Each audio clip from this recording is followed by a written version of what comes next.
Hello, welcome to ITV News Meridian. Tonight's headlines in the southeast. Remembering Sir David Amess, a minute's silence in his constituency, a week on from his death, as a man appears at the Old Bailey charged with murder. The innocent actions of well-meaning pet lovers, why distracting a guide dog like Iggy can be dangerous. A Margate woman's story. It's quite scary. When I rely on her 100%, she is my eyes at the end of the day. Also on Friday's programme this evening, Talking with a Stammer, the campaign to make us all think and listen differently. And fancy buying Leeds Castle in Kent for £750. Monopoly money, of course. Maidstone gets its own edition of the game. Good evening. The man accused of the murder of Sir David Amess could face trial in March next year, the Old Bailey has heard today. Ali Harbi Ali, who's 25, appeared at court by video link from high-security Belmarsh prison, accused of stabbing to death the Conservative MP for Southend West during a constituency surgery in Leigh-on-Sea in Essex. Tony Green has more. 1 week after the death of veteran MP Sir David Amess, who was stabbed while holding a surgery in Leigh-on-Sea in his Southend West constituency last Friday, 25-year-old Ali Harbi Ali appeared here via video link at the Old Bailey, charged with his murder. Accompanied by prison security and wearing prison grey clothing, he spoke only to confirm his name and that he could hear the proceedings. He was not asked to and did not enter a plea. The 25-year-old from Kentish Town in North London is also charged with conduct in preparation of terrorist acts. Again, he did not enter a plea. The judge in the case adjourned the hearing until November the 5th. A trial is likely to take place in March 2022. Tony Green, ITV News, the Old Bailey. And a week on from the killing of Sir David Amess, a 2-minute silence was held today in Southend, the town that will become a city in his memory. Residents and shopkeepers stood together at midday and then applauded and released blue balloons. Politicians and constituents paying tribute. I think people are still trying to come to terms with it, to be honest. You know, there's a huge sense of grief, of loss around the town. Sir David was so much a part of the fabric of life in the town that people are struggling to take in the fact that he's really gone. It's part of the process of grief, really, coming together and having a cry, having a cuddle, sharing a story about David, and understanding how we'll recover as a community. And I'm still not sure. I know it's going to be complex, but things like this, everyone talking together, is going to help start us think about healing. We're never going to move on properly, but we'll start that process. I cannot believe it, of such a good man, a people's person. He was such a lovely, lovely, caring man, and he helped me all through my problems. 2 women have reportedly been spiked by injection instead of having a drug slipped into their drinks. Police in Brighton say the women felt unwell after a night out. They want to speak to anyone who's been a victim or witnessed such activity. Police are increasing patrols in the evening. A member of Sussex Police is one of 5 officers nationally who will face disciplinary action in the wake of Sarah Everard's murder. The officer is one of 3 from different forces accused of using an encrypted messaging service to share information on Wayne Couzens' prosecution. Misconduct was not proven by the watchdog, but the officer will still undergo a review process. Investigations are continuing into how Kent Police handled allegations of indecent exposure in 2015 that have been linked to Couzens. NHS and ambulance staff in our region will vote on whether or not to take strike action over pay. The GMB union is holding the ballot after rejecting the government's 3% pay rise offer, calling for 15% or a rise of £2 per hour instead. The industrial action ballot will open on the 10th of November and run until December the 15th. Gatwick says 800 construction jobs will be created if its bid to bring its northern runway into regular use is successful. They will include management roles as well as electrical engineers and plant operators. The airport estimates more than 18,000 jobs in total could be created by 2038. A 12-week public consultation on the plans closes on the 1st of December. A farm near Tunbridge, which has provided day services for people with learning disabilities for more than 100 years, will soon be under new management. Princess Christian's Farm in Holdingbury was set to close after its current operator, North Kent College, decided to focus its efforts on education rather than adult social care. Kent Association for Spina Bifida and Hydrocephalus will take over the farm on the 1st of November. Community groups are being invited to bid for the freehold of a cinema on Ramsgate seafront. The Granville Theatre, which was built in the 1940s, is listed as an asset of community value, which means the successful bid will be able to operate the building under the community right to bid. A campaign is underway to make sure people understand the importance of not distracting guide dogs when they're working with their owners. It comes as the charity Guide Dogs say 71% of the animals are distracted by strangers at least once a day. Yes, from stopping to pat or stroke a dog to trying to feed it. These actions can break their concentration and bond with the owner, which of course is vital. Jo Caution has been to meet one woman from Margate who says she and her dog Iggy are put at risk nearly every day. How can you resist a good girl like Iggy? Although it may be tempting to give her a scratch behind the ears or a pet on the head while she's out and about in Margate, doing so can have terrible consequences. That's because Iggy is a guide dog and any distraction can be dangerous for her handler Linda. It's quite scary, I have to be honest, it really is. When I rely on her 100%, she is my eyes at the end of the day. Somebody that was getting off the train stopped, bent down and started to stroke Iggy.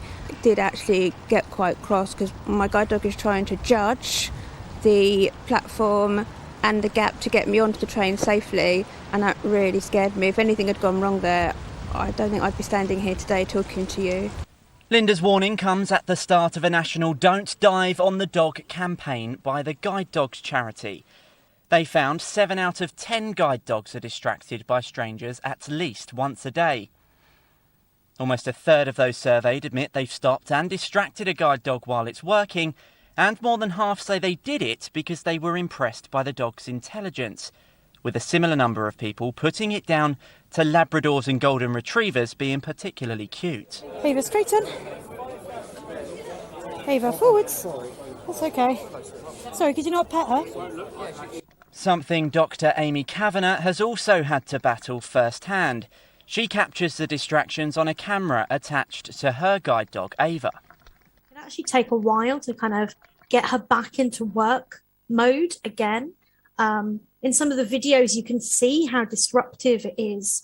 Ava has to shake it off. She'll stop in the middle of the street. What feels like a sneaky little, chin tickle could actually take away somebody's independence. What was a polite request has become a regular, frustrating and sometimes frightening occurrence for Ava and Linda. They hope this new campaign will help more people to understand that it's not just a harmless head stroke when their dogs are trying to work. Jo Caution, ITV News, Margate. Joining us is Clive Wood from the charity Guide Dogs. Clive, you're with your guide dog Winnie. How distracting can public attention be for the dogs?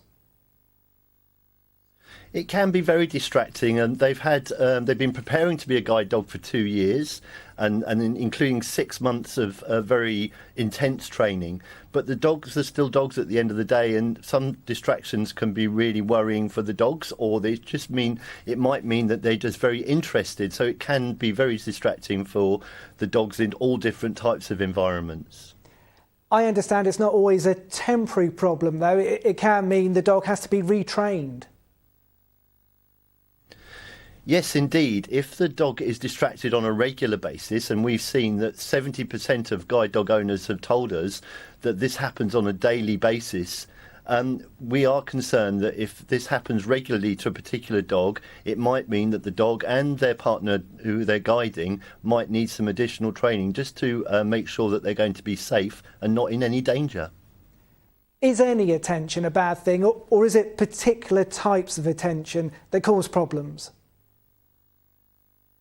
I think in the situation where a guide dog is working and guiding somebody, giving them their independence, that blind person independence, it's really important that we don't distract the dogs when they're doing that really vital piece of work. So we would say, please don't distract the dogs.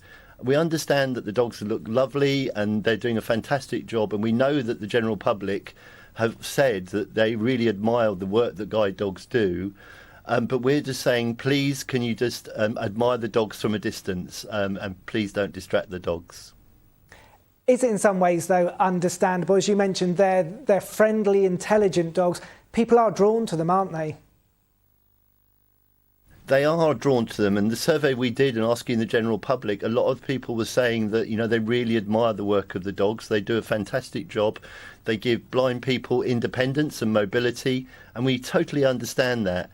So we would just say, please, just let the dogs do their job. It's really important. We want the dog and their owner, obviously, to be in safe environments and to be able to get around without being in any particular danger. Clive Wood from Guide Dogs, thank you for joining us. Tributes have been paid to a lovely lady who I was with just last month, the chairman of Kent County Council, who's passed away at the age of 76. Anne Allen joined the council in 1997. She was made an MBE for her services to the Dartford and Wilmington community. Council leader Roger Goff said Anne epitomised the very best of what a county councillor is. Non-for-profit groups in Crawley can now apply for grants to fund community projects and events. The Borough Council will award up to £2,500 to bids that will benefit the town. Businesses in Ashford Town Centre can now apply for grants to improve the visual appearance of the area. Up to £3,000 is available for renovations at existing shops and up to £10,000 for firms who offer to bring an empty premises back into use. The police team that tackles poaching and dog theft in the Sussex countryside is expanding. Extra investment means the county's rural crime team will soon have 4 new PCs. Recently, officers seized 35 puppies and made 2 arrests following reports of dogs being held in a caravan in Eastbourne. You're watching ITV News here in the Meridian region, and remember you can find more on today's top stories by visiting our website itv.com/Meridian. You can call us on 0808 1010 095. Remember you can follow us on Facebook and on Twitter.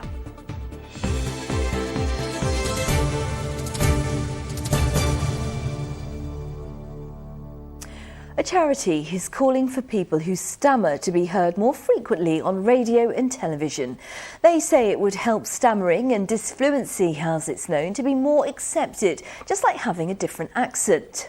The charity Stammer is urging people to sign a petition urging for the change to mark International Stammering Awareness Day, which is today. Here's Kevin Ashford. Liz Reshwan from Brighton has had a stammer since she was 5 years old. She said it had a big impact on her growing up. I'd avoid conversations with people simply because I was embarrassed and ashamed of the way that I spoke. And actually, you know, it isn't until you get a bit older and you look around you and you look further afield and you see that you're not the only person that speaks this way. But one place that I've hardly ever seen anyone with a stammer is on TV, in film, on the radio. And actually, I think I would have benefited that a lot if I'd seen and heard that as I was growing up. Stammer, the British Stammering Association, says 8% of children will stammer at some point, with between 1 and 3% of adults saying they stammer. To mark International Stammering Awareness Day, the charity is urging people to sign a petition calling for stammering to be normalised in the media, instead of the stammering being used, for example, as a plotline in dramas. They say that would help both stammerers and non-stammerers.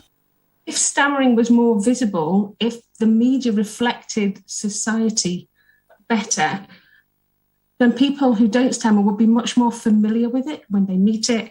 They'd be able to respond more appropriately. And see people who stammer for the rich and complex human beings we are, and not just seeing us for the way we talk. I spend my life on the move, my life on the road. Scroobius Pip has used his voice his whole career as a rapper, podcaster and actor. He's also stammered since he was 4 years old. He says a crucial moment for him growing up was when he found out that a couple of actors he admired stammered. That really gave me confidence and gave me drive, and the realisation that I don't have to be restricted by it. I'm comfortable with it. I see it as an accent, and there was a big push years ago to broaden the kinds of accents on TV, in broadcasting, in acting, in drama, all sorts of stuff. And I think that can work with a disfluency as well, that you can broaden that and represent more people who stammer. The broadcasting regulator Ofcom has given its backing to the petition, applauding the work to raise awareness, and has encouraged broadcasters to take notice. US visiting forces and families. There are now high-profile individuals like US President Joe Biden have acknowledged having a stammer. Signing it will insist we hear stammering voices on TV, radio and film. And campaigners now want stammering itself to be more acceptable too. Kevin Ashford, ITV News. Yeah, great work there.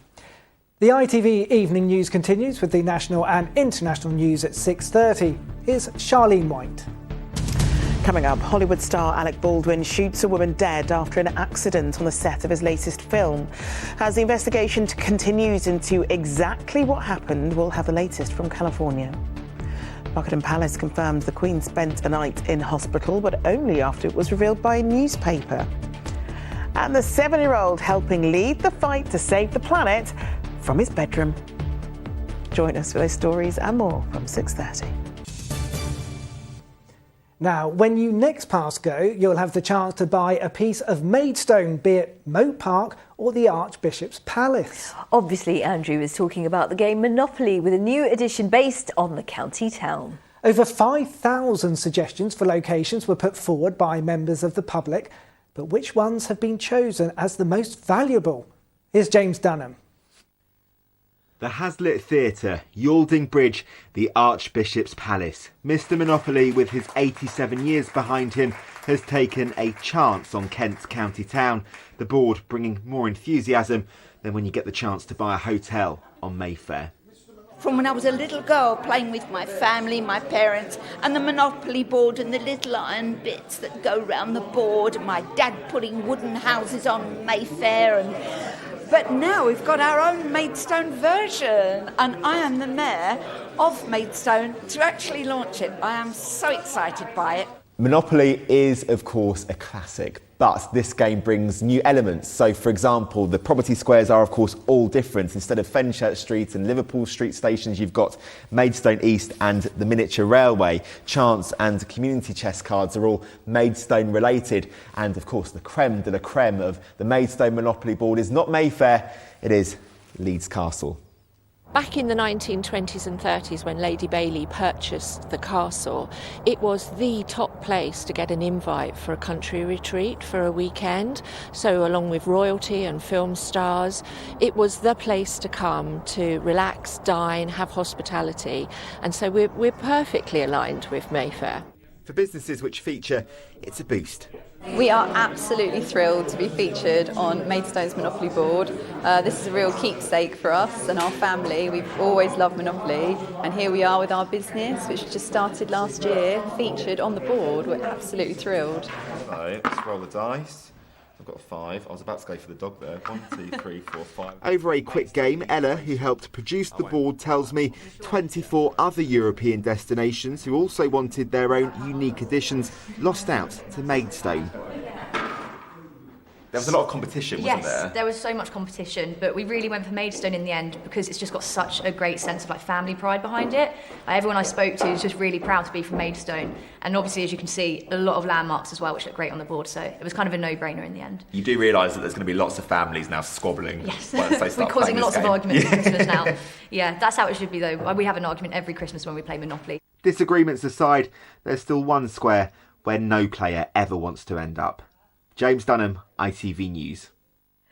So true, Maidstone on the Monopoly map. We were just having a chat there, and we're both the top hat when we play. Absolutely. Any squabbling in your house? Oh, always, because I cheat. That shouldn't surprise anyone. At least you're honest. Well, on our website, we bust some Monopoly myths, so you might find out that you've been playing the game incorrectly this whole time. That's at itv.com/Meridian. Well, the time now, here's Philippa Drew.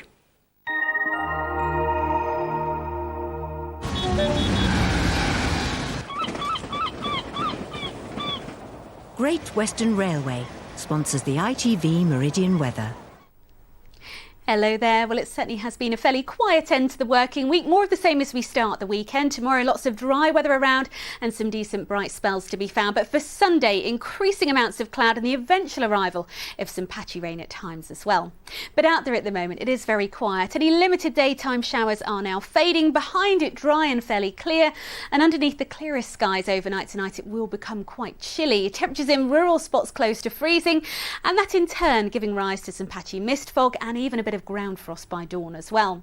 So tomorrow morning then, quite a chilly start, a little mist and murk in places, but all of that soon lifting, and for much of the rest of the day it's set to be pretty dry and bright. A bit more cloud filtering our way during the course of the afternoon, perhaps 1 or 2 light showers drifting onto southern coastal counties, but otherwise dry and in the best of any sunshine. Temperatures perhaps just slightly up on today's values thanks to those winds taking a southerly turn. Highs tomorrow 14 or 15 Celsius. High tides for tomorrow for Chatham just before 3 in the morning, just after 3 in the afternoon, and then looking ahead, cloudier with rain on Sunday, sunshine and showers to start the new week. Great Western Railway sponsors the ITV Meridian weather.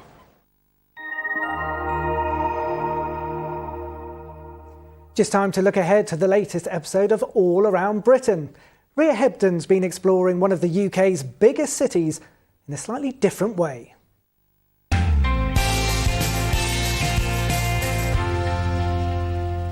This week on All Around Britain, we're exploring Birmingham by boat, taking in the sights in a way you may not have seen before. We'll find out more about the crucial role these waterways played in the city's industrial development, and we'll head along the canal to the chocolate box village of Bourneville. Also on the show this week, the former paratrooper who's found love and a four-legged friend while walking for a charity around the UK's coastline. Celebrating a hidden heroine, how Wales's first ever black head teacher has been commemorated in Cardiff. Her determination and her willingness to keep going in spite of adversity stands as a really good example for everybody. A wellbeing walk on the wild side, the alpacas that have swapped South America for Lincolnshire to help people make the most of the great outdoors. Because of their nature, it makes us have to behave in a certain way. So we have to be very calm. So we'll see you this Sunday at 11:55 on ITV for another trip all around Britain.